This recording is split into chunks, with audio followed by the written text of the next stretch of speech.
Bonjour, bonsoir. Bon, ça dépend de votre localisation. Aujourd'hui, j'aimerais bien qu'on se penche sur l'histoire de David et Goliath.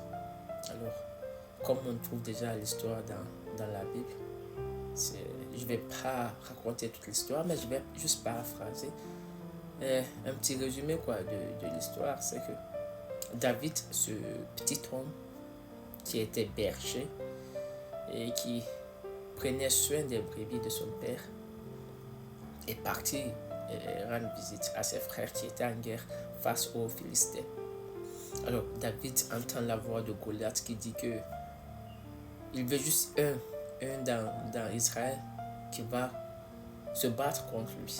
Et s'il gagne, Israël devient une colonie des Philistins.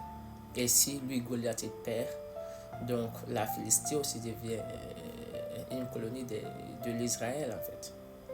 Mais personne ne voulait se battre contre ce colosse. Parce que c'est un monsieur qui faisait presque 10 fois, 20 fois, on va dire comme ça, la taille des autres.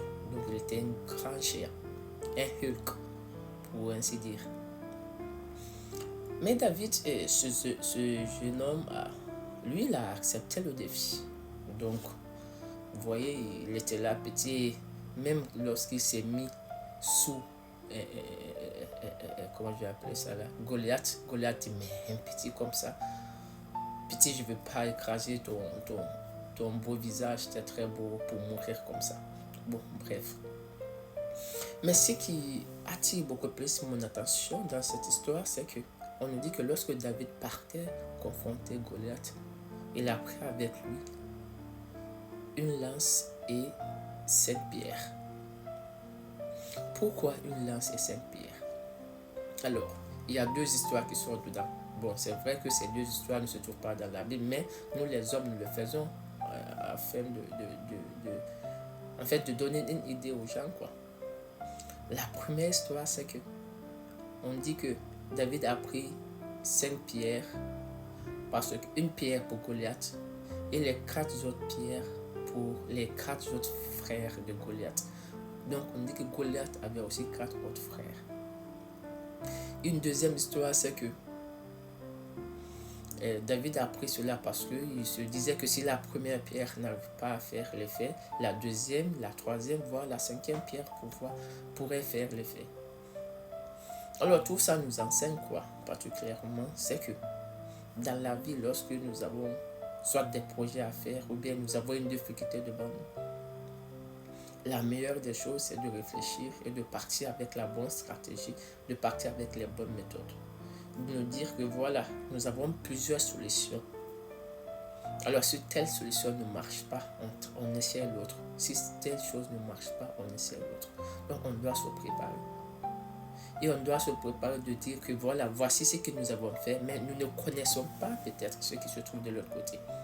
Donc du coup, on fait des simulations pour dire que au cas où il y avait ça, voici ce qu'on va faire.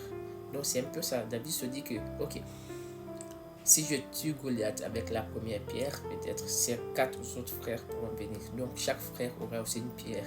Vous voyez, pour dire que après avoir confronté peut-être le premier problème, les autres problèmes aussi, voici les solutions des autres problèmes.